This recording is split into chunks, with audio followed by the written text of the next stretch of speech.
Part 2 of the interview with John Adams on culture creation, social engineering, and the American dream. My guest tonight is John Adams. He is the co-host of Hoaxbusters Call. John, how are you doing tonight? I'm doing very well, Tim. How are you doing, sir? Very, very good. Thanks for coming back on the show. Yeah, thanks for having me. I enjoyed our last conversation, and I enjoy listening to your podcast. You are a very good conversationalist. Oh, thank you. Thank you very much. Now, of course, last time we talked about punk rock and music, how your research was inspired by Dave McGowan's research. We talked about the connections between punk rock and the intelligence community, and I guess its role in sort of social engineering or cultural programming. You've done a number of discussions regarding culture creation, social engineering, and the creation of the debt-financed consumerist culture. I think your series California Dreaming and also your talk on tiki culture stand out. You also have done a discussion regarding race dialectics or race relations. And I think all these issues blend because all this is an example of the elite manipulating a society using their financial power, which they leverage into political power, and also operating probably through secret societies or think tanks or, alphabet soup agencies that they can control to change the culture in dramatic ways over the years. Your talks cover this issue. This is an objective look at something from the past, and it's a critique of something that was foundationally incorrect from the time it started. Okay? I was born here, I was raised here, there's nothing I can do about the culture that I was raised in. There's no way of going back and redoing it all over again. But you can go back and look at things objectively, and whether you like something about your culture or not, you need to at least examine it and see if that is manipulative. Right after going into World War II, right after World War II, the war planners, the power elite, wanted an American century, wanted the empire, and the decentralized ethnic-based communities of pre-war America weren't going to go along with it. Of course, that was best expressed in the America First Committee, which was subsequently slandered and marginalized, so they could have their war. Right. There's a lot of, that whole history. I see the perspective you're coming from with it, and I think that is correct. I agree with that to a degree. And I agree with the part that they wanted to, get rid of religious-based ethnic-type communities and homogenize them. And I'm not saying that you're saying that was the sole target, but it was a process of what you see. People didn't identify overtly racially back in the previous time period. There were people who obviously didn't like people of other races, and you had conflicts and things like that. No debating that. But as far as the way that people identify by race today, it was a little bit different, and it was a little bit less. How do I put it? It wasn't as defined as it is today, because people stayed within their particular groups. Whether you think that's a good thing or a bad thing is neither here nor there. Mm-hmm. It has to do with, that's the way it was back then, okay? And people didn't necessarily think it was a bad thing. People think, when segregation happened, that, every black person was overjoyed to be coming and going to school with white people. That wasn't the case, okay? In fact, what it did, for the most part, was you had these black communities, and they existed quite well, and they educated their children quite well, and they had their own businesses, and they had a class structure the same way that white people have a class structure amongst them. And, whatever about class structure, that's just the way that, this culture and system works. There's class structures within economic systems. That's how it is. And so once you were able to get rid of the racially or ethnic-based communities, whatever you want to call them, you were able to bring in mega corporations. So now, Joe's furniture store. Well, you can't have Joe's furniture store anymore. In fact, we're going to put Joe out of business, and Joe is going to work at the Walmart. Yep. Okay. Bill's clothiers that have been there since the 1800s. Yeah, Bill's not going to work there. Now he's going to work at J.C. Penney. Okay, so that's what it did. That was one of the reasons. Like you were saying, you're absolutely correct. It was a corporate effort to displace businesses that existed and businesses that were community specific. It wasn't even racially specific either. It was just community based. And now you have a homogenized world of people of all races. I mean, yeah, it's great. It's wonderful. It's everybody's equal because everybody is equally shopping at Walmart together. Mm-hmm. And through this top-down corporate, top-down corporate structure, you can implement all types of social engineering schemes, not even directly through the government, but through your human resources department.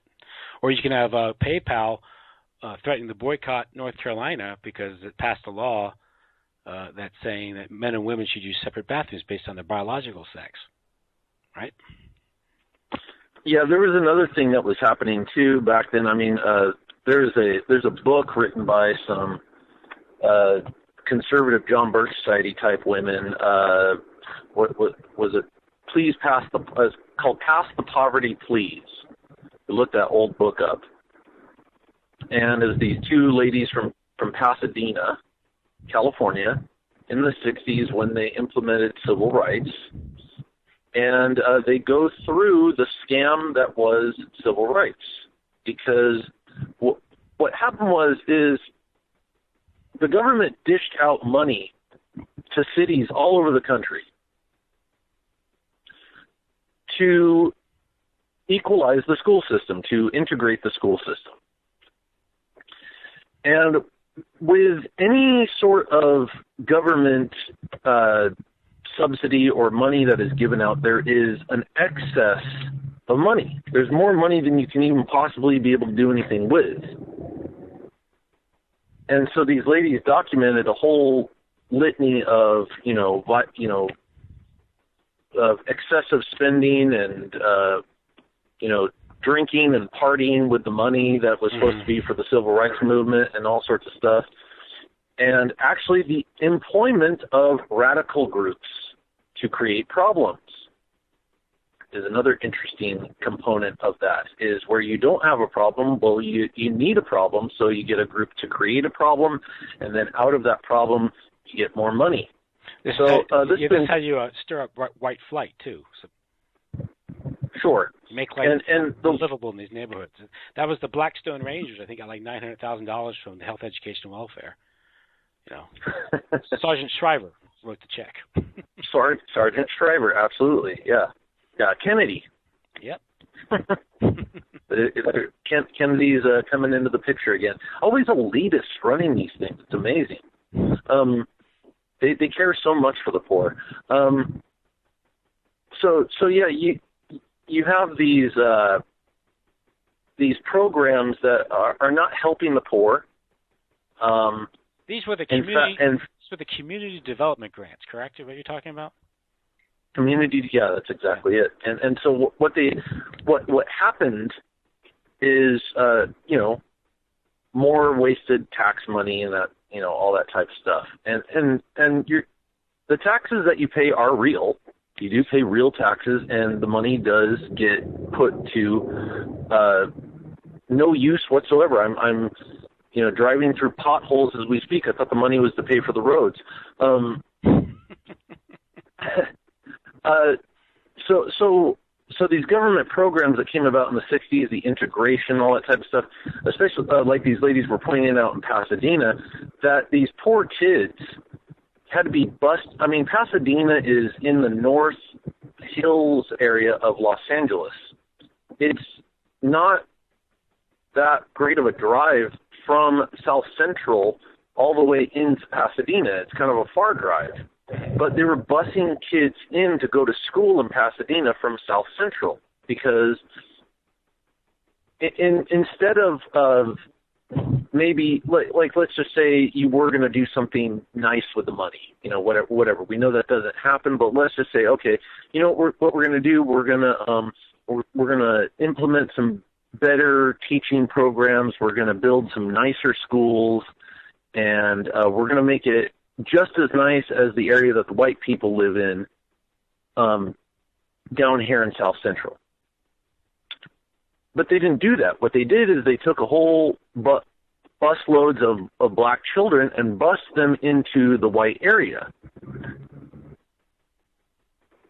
Now, why would you do that except to create conflict? Mm-hmm. You see, but it was done under the auspices of, the white children get better education, which we know that's not true. Nobody gets better education. Everybody has crappy education across the board. But the white children, they got better education, so we need to bring the black kids out of the ghetto and put them into the white kids' school.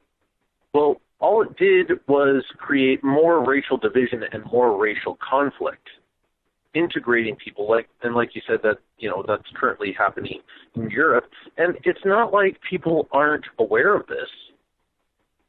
It's not like they're not. It's not like they're not aware of that. There's going to be conflict out of that. There's no way that you can technically do this and have good things come out of it. Now, people might say, well, you know, hey, look at society today, John and Tim. Black people and white people get along just fine. Mexicans and, you know,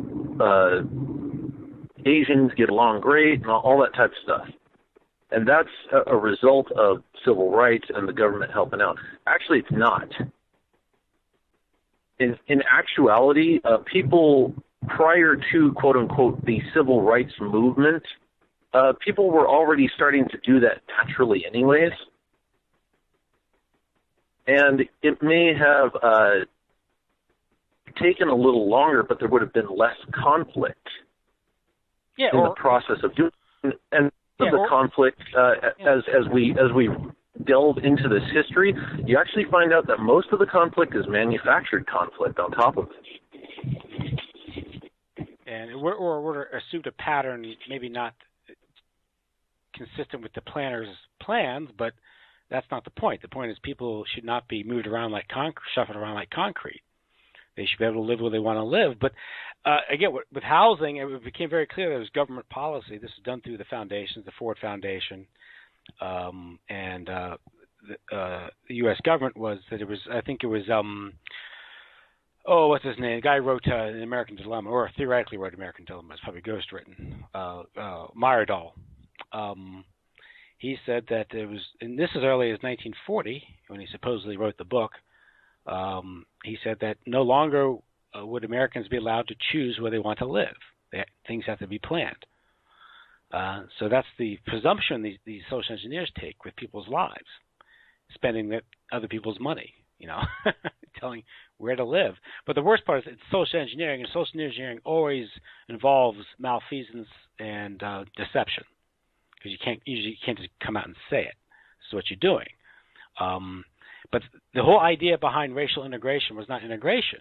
I think the whole notion was this sort of strategy of tension to reorganize society in a way that was amenable to.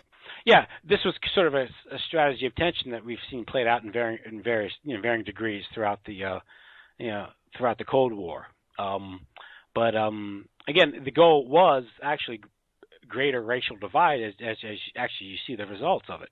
It was as you created white suburbia and urban neighborhoods, or black neighborhoods.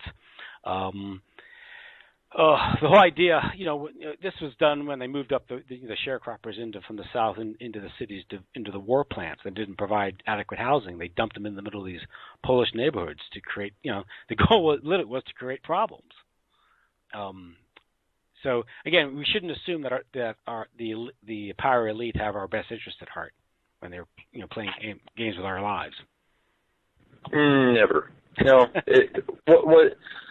What usually, when they talk about urban renewal, okay, and urban planning and all that type of stuff. Now, that's a little bit different than suburban planning, okay, because urban planning and urban renewal is mostly city-based. And it's interesting, one of the biggest catastrophes in urban renewal were the structures that were built outside of St. Louis. Interestingly enough, those urban planning developments were built by the guy who built the Twin Towers. But I don't know if you're aware of that story of the mass, just the absolute, what was the word I'm looking for? Failure of urban renewal and urban planning when these buildings that were built and they were, lauded to be the next best thing making, helping the poor and helping people.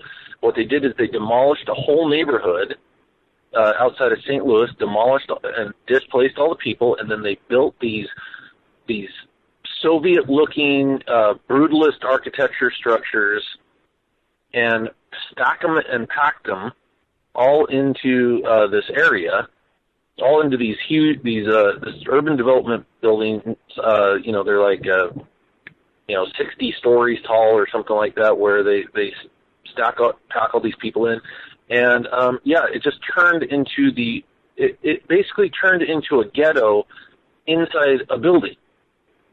Yeah, these are the Bauhaus construction or something. No, it was like one of those buildings that you see like in Berlin or something. Yeah, or Good Times, right? The TV show Good Times. Yeah, exactly. Yeah. Exactly. Yeah, they have structures like that outside of New York too, like in the Bronx area where they built these urban renewal developments, and they're terrible. They're absolutely terrible, and so that's mainly what you get. And I don't think that there's when it comes to the particular system that we live in, that you're not going to find a good way to solve a problem like that. Whether it be through when it has to do with the state organizing how people are going to live. The current system that we live in requires poverty. It requires people to be poor. It requires people to be super rich.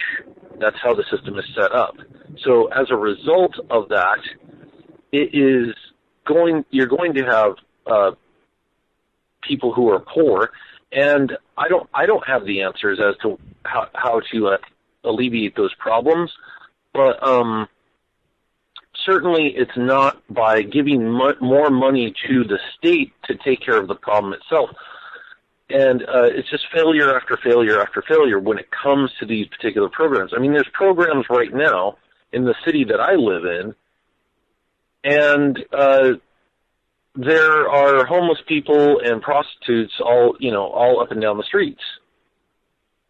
So those same problems still exist that existed in ancient times.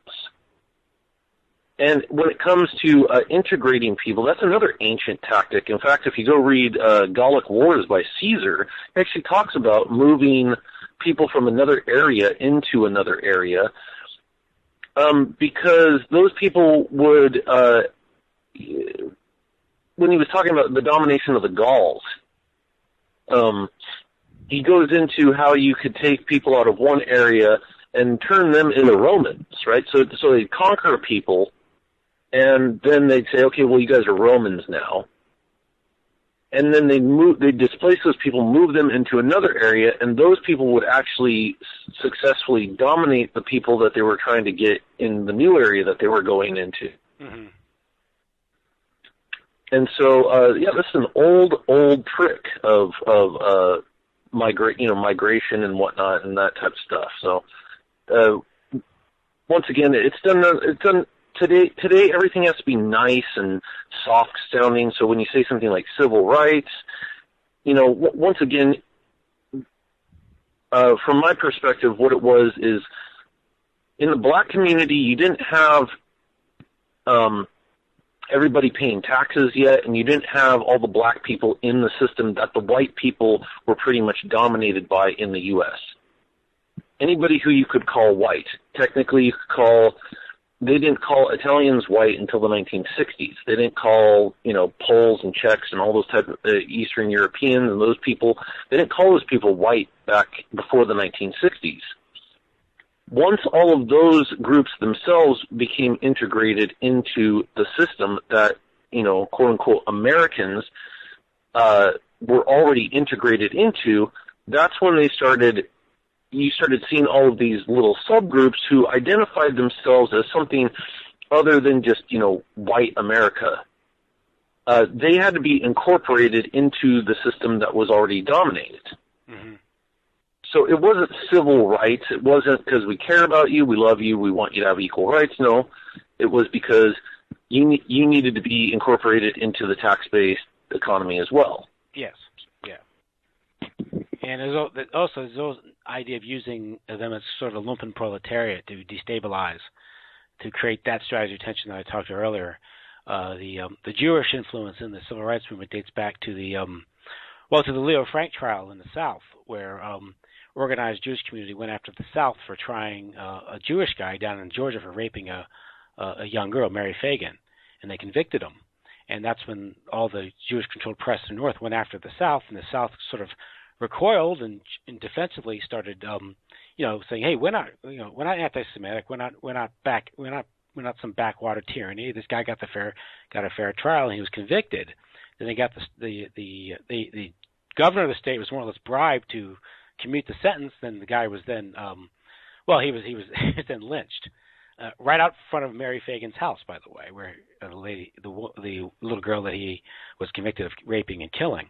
And this started this animus towards against the South by the organized Jewish community, and this is what got them involved in the civil rights movement and started the NAACP, and using them sort of as a proxy force to destabilize, exploiting real differences, real problems. That's the key. The differences have to exist. These grievances have to be real. But the idea is that civil rights, equality, all these ideas can be weaponized to destabilize and to achieve an objective that the malefactors aren't really trying to achieve. And so, I mean, it's one of these things where, again, you have to look past the textbook treatment of these events and really get into the sub rosa reality of these events. It's much more complex and far more devious than we're told. Right. And I would say to anybody who's listening to this as well, don't let the fact that the given history is fraudulent make you fall into a group like a white nationalist group or something like that, because that stuff's just as easily controlled as well. Yes. And what you see happening now when you see a lot of people like getting upset and angry as they become displaced currently, wherever it may be or whatever, there's the tendency to go back into this like racial identification of, now I'm going to be a white guy standing up for my white rights. But see, that's already well thought out in advance as well, and they've got people waiting for you to fall back into those groups, just like they had civil rights groups waiting for black people to join in the 60s. Yes, so like the Black Panthers, which was yes, was set up largely by David Horse, a Jewish operation. Again, it's the Black Jewish Alliance, which broke up in the 60s, and that's when they started producing black exploitation films, which was a CIA project, by the way, and working with MGM. Oh, of course. Gordon Parks was Time Life. He's the one who directed it, and he was an agent for the CIA. And he infiltrated the Black Panthers and started producing these films to degrade the culture and to produce the pimp culture. When the Black radicals, when they backed off promoting Black radicalism, they started promoting sexual degradation to further weaken the family. At the same time, you have Gloria Steinem with Ms. Magazine producing, it was that article, the myth, Black Macho Myth or something, to denigrate black masculinity. So it's a sure. On that same note, you said Time Life. I've got a Look magazine, which Look is Look is life.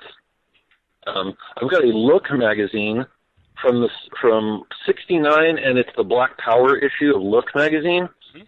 Now, I'm going to guess Look magazine was not something that was directed towards black people. I think they're targeted as another audience, don't you think? Yeah, just so you could look at most of the old issues of Look magazine. You could tell who their target audience was. It was the people living in the suburbs. And so to have a Black Power issue of Look magazine is pretty funny. I was laughing at it as I was looking at it. It's like it was so contrived. It was so soulless. It was, they have a Jimi Hendrix interview. They've got, a Sidney Poitier interview. And, yeah, it's pretty funny. But, yes, you are correct. The blaxploitation cinema, man, I've probably seen a good portion of all those blaxploitation films. And that was the one thing that I could never get over. As funny as some of those are, they are pretty funny, with some terrible acting in it. Mm-hmm. That was one thing that struck me. I'm in no way, shape, or form a person who dislikes Jewish people, but I can never get over. I would always look at the names on it, and I was like, this is written by a Jewish guy. I thought this was all supposed to be about blacks. Like it was supposed to be movies about blacks, for blacks, by blacks, but yet they've got the Jewish writers. That's weird. And then, like you said, it's mostly all of the movies. I don't even know if there is a blaxploitation film except for maybe Blackula that doesn't incorporate the pimp. The pimp thing, or like anytime you see one of the Pam Grier movies, yeah. she's always got to bed the bad guy to get what she wants. So it always revolves around, degraded sexual culture and degraded drug culture as well. And, of course, unfortunately, that's the culture that you see proliferate throughout the black community after that time period, and become even into the modern day with the rapper. Mm-hmm. That's what it still has to do. It's the black male stereotype of the guy who handles his business by smoking pot all day and slapping women around. There is a mythical. I don't know if it's true or not. There's a report of a meeting in the early '90s between record labels and owners, I guess people who have concerns in the prison industrial complex, to promote rap music, to promote criminal behavior, to swell the prison population, to create a slave labor pool that can then be sold, which we're now seeing unfolding in the privatized prison system. I don't know if that's apocryphal or not. I don't know, but that type of long-term planning or business modeling is not to me, it's not something that's unbelievable. It's something that an MBA or someone would plan out over the long term to create I wouldn't doubt it. Yeah, I don't know that happened, but I wouldn't doubt it. The other thing that doesn't get factored in a lot of the times to that particular angle, and I think it's a very important part that needs to become part of the discussion when people discuss this, is the consumer culture is on the back end of all of that. Yeah. The mass consumer, and the incorporation of the black people into the consumerist culture. Black people didn't have a consumer culture. Okay? They didn't have culture based around material possessions, like a lot of people who live in the suburbs and who are white and in the organizational society, the organizational culture in America. Once black people got incorporated in the 1960s, in the 1970s, into that material possession culture, that's when you see a lot of the focus. And by the time the 1980s comes around, with the rap music becoming very dominant, and of course with the incorporation of black actors into movies and things like this, the black person becomes very essential to the consumerist culture in general, not just to blacks, but also to whites, to whoever. They become an icon of material culture, of material possession. So it was an essential part to be able to incorporate that. And also, whereas we talked about before, how with the artificial prosperity that was, largely given to white America in the 1950s through the aerospace culture, with the pimp culture, with the drug culture, that was the selling point to the black community to excess and material wealth. As people were being incorporated into the system, as they were allowing black people to work at places, now they've integrated the workplace, they've integrated the school system, and people are starting to make more money. Well, you still have created the street hustler culture. Mm-hmm. Well, what's the street hustler going to spend all his newfound money on? Well, he's going to spend it on stuff, just like the white guy has. And that's what you always see in those blaxploitation movies. It's always the black man wants to be like the big, rich white man. He wants to get the Cadillac. He wants to have the gold rings, right? And it's always funny to me that anytime you have these movies, that the white guy, he's so stereotyped. The big rich white man, he's always stereotyped in the same fashion. And Chris and I have discussed this too, that back when J.P. Morgan and John D. Rockefeller were around, it was part of their role to act rich. Like J.P. Morgan would ride around with white horses in a carriage, and John D. Rockefeller would walk around giving dimes to people, and they wore the big stovepipe hats and things like this. And this was part of the persona of acting like a rich person, right? Yeah, yeah. But yet, I know you've seen footage of David Rockefeller and Lord Rothschild and all those people, Tim. You don't even see those guys wear jewelry. That's right. Okay. They don't even wear jewelry. They drive around in inconspicuous cars. They wear plain black suits.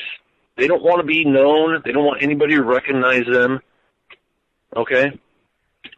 That's what a real rich guy does. So you have this stereotype of these actors from previous century who'd ride around the white horse, wear the $5,000 suit, act like big money. But the real rich guys behind the scenes, they don't want to be known. And so we have this stereotype, and then the black rapper stereotype given to the black man is to try to copy the stereotype that was given to white people already. Yeah. But it is, that's a good point. Yeah, they're playing a role. And now the people who really, I guess you could say the real movers and shakers, the powers that be, they want to remain as inconspicuous as possible because they want to be able to go about doing their business without too much attention. Absolutely. They're not going to absolutely. I don't even think it's part of that culture. I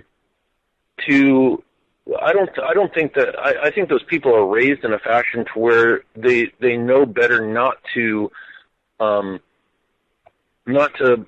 their money on things like that. Or I saw a BBC documentary on the Rothschilds.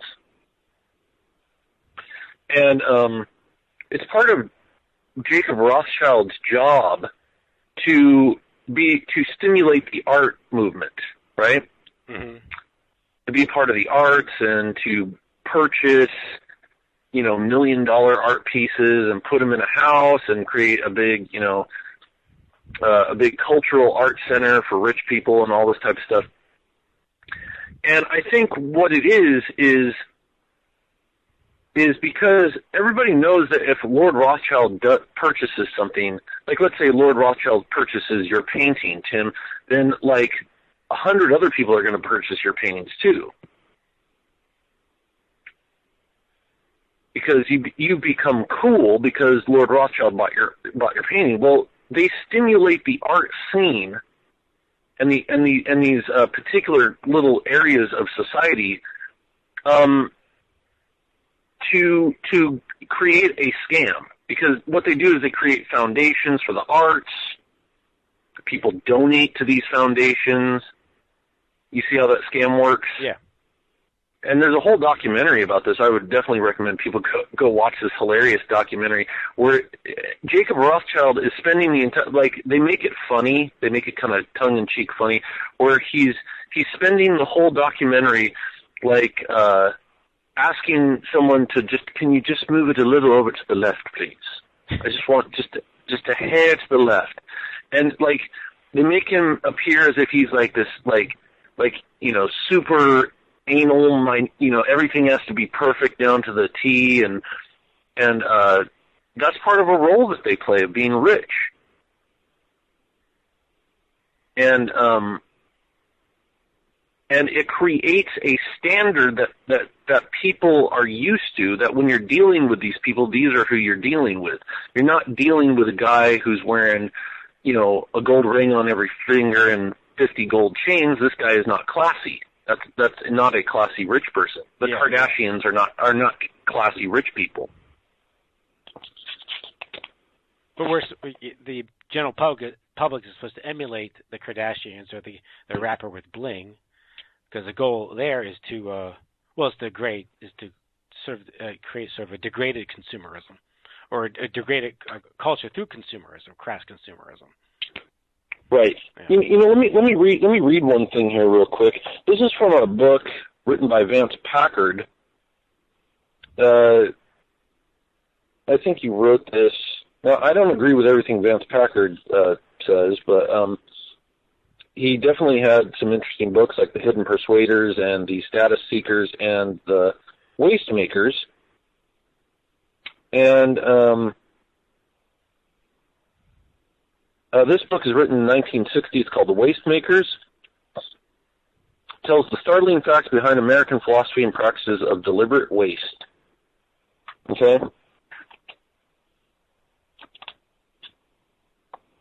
It's on page 53. It says, the engineering journals uneasily mulled the pros and cons of planned obsolescence through material failure.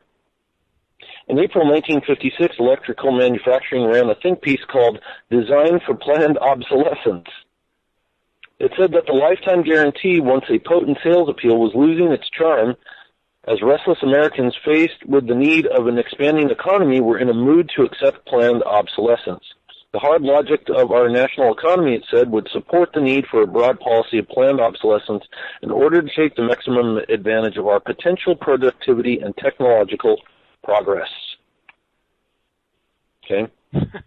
Here's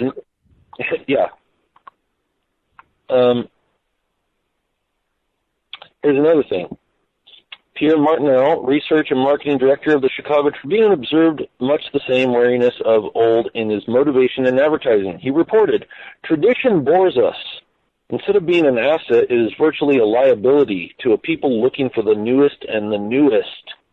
Always the newest. A survey made by a magazine for the mechanically inclined revealed that the typical American changed his or her car mainly for the sake of change.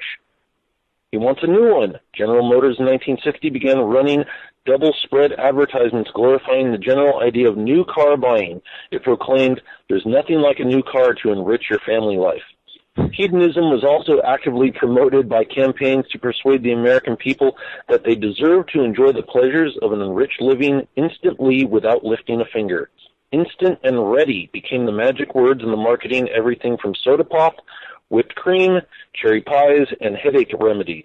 The noted business philosopher Charles G. Mortimer, chairman of the board of General Foods, lectured businessmen that one of the great challenges of the day was promoting creative convenience. He pointed to the tidal wave of craving for convenience, sweeping the country, and stated, "Today, convenience is the success factor of just about every type of product and service that is showing steady growth. Just about everything we buy today must be ready to use, ready to wear, ready to plug in, ready to turn on, or ready to take home." Well, that's kind of funny because if you're talking to someone about how you develop character, how do you mature? It's through overcoming adversity, right? That's how we grow. And you have to have a certain amount of challenge and discomfort in life to develop properly. And the escape from the retreat from that necessary suffering. I think there's a quote by that said, "All mental illness derives from the avoidance of necessary suffering." I think that's a quote. Someone, I forget who said that, but that's it kind of the idea that growth comes from hard work and sacrifice, i.e., saving, so you build capital. But you don't waste your seed, your seed, right, for the next season, like a farmer. You waste your. I think doesn't Les Miserables have a quote that says something akin to "prosperity makes monsters, adversity makes men"? Yeah, that's a great quote. And this type of, I think in your article, you read a couple articles last spring about how sort of the convenience trap. You all have a weakness for convenience and ease. It's the disutility of labor, I guess. So that the planners, the advertisers, the culture creators know how to get us. And they're getting a lot of people with convenience. Yeah, it's such a very strange subject to touch because you have to ask yourself, at what point do you stop things from being convenient? And how do you apply logic to that particular situation? Because most people would say, like, if you can make something more convenient, why wouldn't you? Yeah. Right? And to a certain extent, go ahead. Yeah. Well, I mean, good example is sort of whether it's architecture or art. I mean, art. The reason why we admire art is because somehow it's difficult to create, right? I mean, so you can't apply that across the board. But I'm saying there's a cultural effect, or at least an effect on people's morals if things become too easy. I agree, and I'm one of those folks who say I don't necessarily take things the convenient way for the most part. I think that there's a certain amount of acclimation to something that you become akin to. You might be able to pick and choose what should be convenient and what shouldn't be convenient. Mm-hmm. Obviously, there's going to be things that will never be convenient. Like I always get somebody who wants to learn, guitar from me. Yeah. And the only thing I can ever say, and this was a funny thing that my guitar teacher told me, because there were so many things that I wanted to do. Like, my mind was already more advanced than my fingers. Yeah. And so I would always, ask my guitar teacher, like, how can I learn faster? How can I do this? I would show him something on a record that I wanted to do. I want to do this. He would say, the only thing you can do is wait. He said, it's just going to come with time. He's all, I don't have an answer for you. He's all, it just comes with time. One day it's going to click. One day you're going to get it. And so there's even things that convenience can't even force into the world. A lot of it has to do less with the physical world and more with the mind. Yeah. And so it's the same thing with art, like you just said. Art is only going to come from a creative mind. It cannot be manufactured. You could technically say that people, as time goes on, you can apply creativity to more technical processes, i.e., like somebody can do something creative with digital photography or something like that. Yeah. which that in of itself is a convenience. And someone might even say aesthetically that digital photography is not as cool as photography with film, and I would agree. But, like I said, that's a very hard thing to say what is more convenient and at what point does it demoralize what it is that you're trying to do. Right, and that's what we have. It's like someone could say, "What's wrong with fast food?" You know, what's wrong with fast food? Fast food is good. It's like, well, fast food is good for the system that we exist in, and the system that has been allowed to exist and come into fruition around us. But that doesn't necessarily mean fast food is good. And the whole system is geared towards processed fast food because as families require two incomes to keep the roof over their heads, the wife is no longer there to prepare the food at home, to take care of domestic concerns while the man earns the money. So all of a sudden they find themselves being forced to consume processed food or fast food. This in turn creates long-term health effects, which then sets them up to be harvested by the medical industrial complex. Oh yeah, that's right. I mean, and you know, I mean, who's gonna make the food when Dad's at the strip joint and Mom's looking for Mr. Goodbar?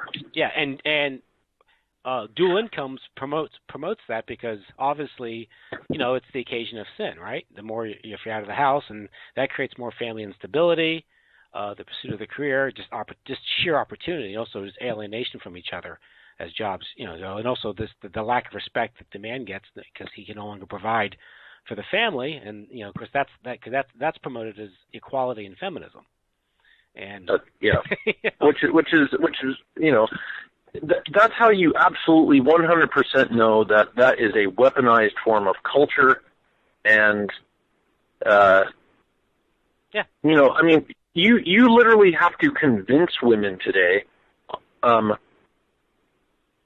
that childbirth is good. You're insulting their very nature. Their fertility is now considered a disease. It's been pathologized. Yeah, you know? Right, by women themselves. So, I mean, a good majority of them, you know, it's like. Well, it goes back to internalizing the commands of your oppressors. That's what feminism did. Look, this sure. I mean, go out and work, slave for a boss, get ulcers, get sick, you know. Yeah, exactly. Yeah, be more like the man, the organization man, the culturally devoid man, the man who reads Playboy. Of course, through Playboy, he's being told that everything that he's doing is culture. That is culture. Yeah. Right. Yep. And Playboy was it's sophisticated. It's laced with all sorts of stuff.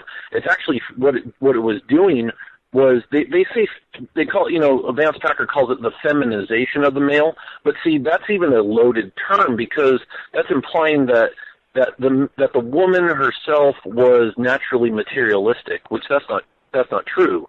Yeah. The woman of this system, of this non-traditional system, is materialistic, and through Playboy into the 1960s, they made the man more materialistic. The man, you know, now he uses hair products. He wears pink ties. He wears, you know, nylon stockings, and he's concerned about concerned about body hair. Yeah, he starts shaving his chest, and you know, all sorts of weird, strange things. And then, in turn, the woman is then told that this is the type of man you got to be attracted to. You're no longer going to be. You don't get attracted to that dirty old guy working out in a field somewhere, breaking a sweat, and he's wearing the dirty overalls. That guy is old news, and masculinity is, you know. Masculinity, you know, revolves around, you know, what type of cufflinks a man has. Yeah. So it's a very it's all blossomed into a very strange thing, and it all has to do with non-traditional culture. And I'd say the majority of this talk here, just to bring this to a close before I go, is that you can't harken back to an era of non-tradition and think that it's tradition. So you can't say, oh, I wish we could go back to the suburbs and, mom, the wife in the kitchen, the man going to work. Because one that didn't really totally all the way across the board exist. That is a idealized type of thing.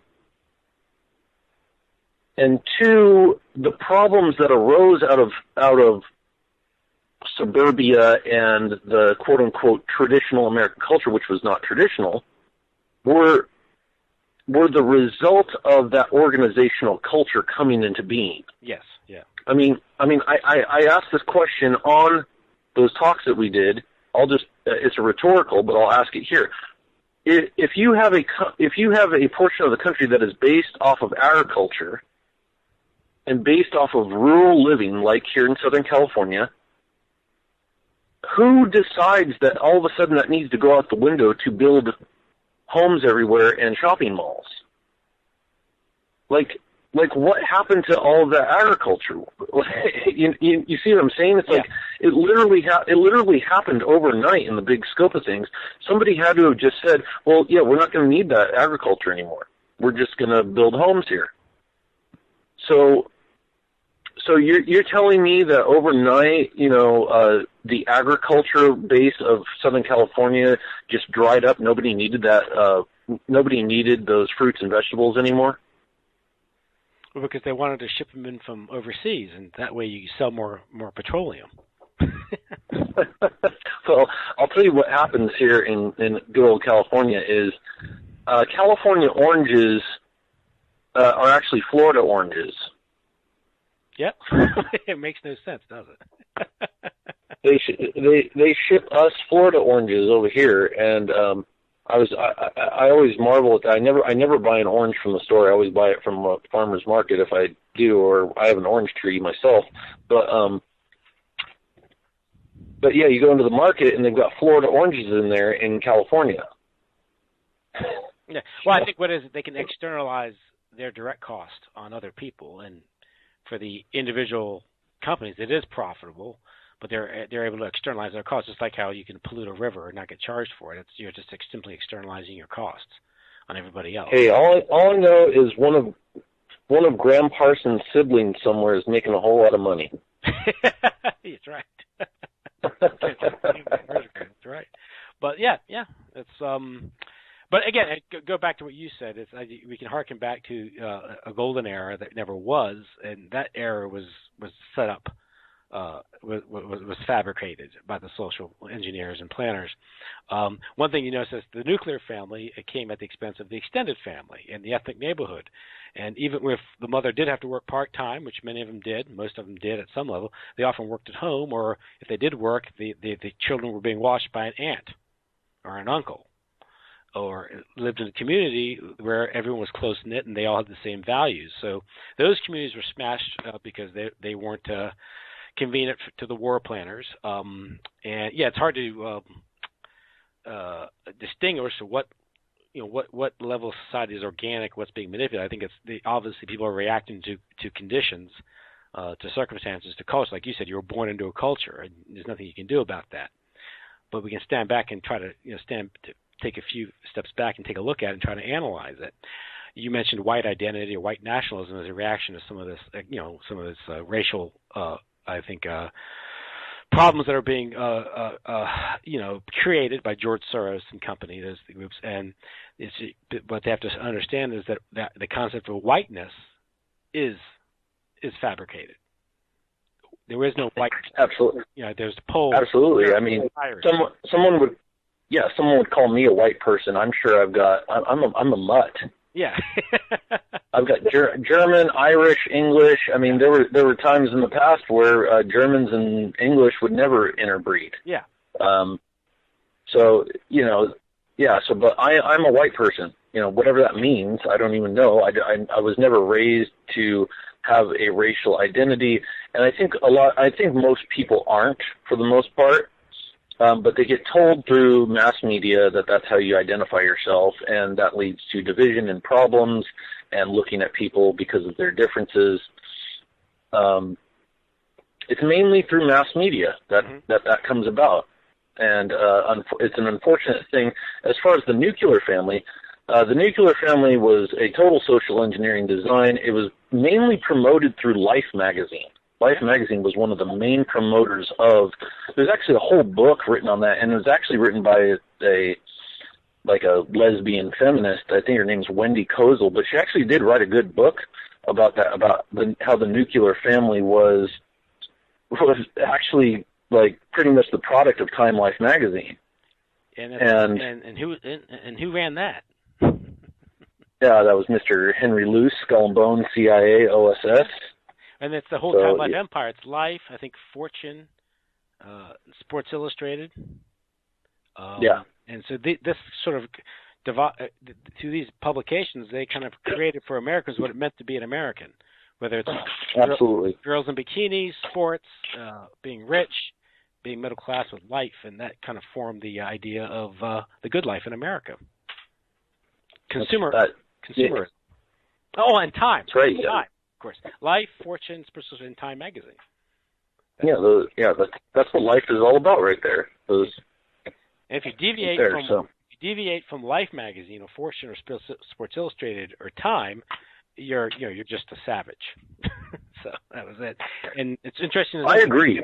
That Sports Illustrated is now once again putting Bruce Jenner on the cover. 40 years later, the anniversary of the decathlon, right? Yeah, it's that in and of itself is a 2-hour discussion, I'm sure.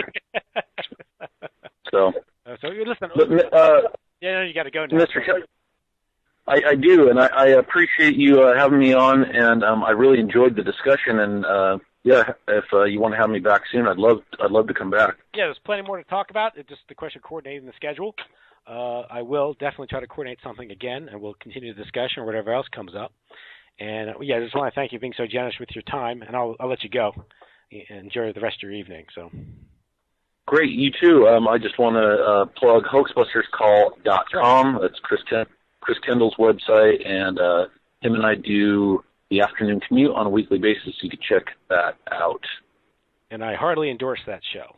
It's a great discussion you all have there. So it's hoaxbusterscall.com, Chris Kendall. It's where you can get hear most of your shows, right? That's right. Yep. Yeah. Great. Cool. And occasionally you write an essay or two. So good read. So. Yeah. I'll have one of those out again pretty soon here. So. Great. Well. So thank you very much, sir. Take it easy. Good night. All right. Good night.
This is Ozzy Skateboard, and you're listening to UCY.TV.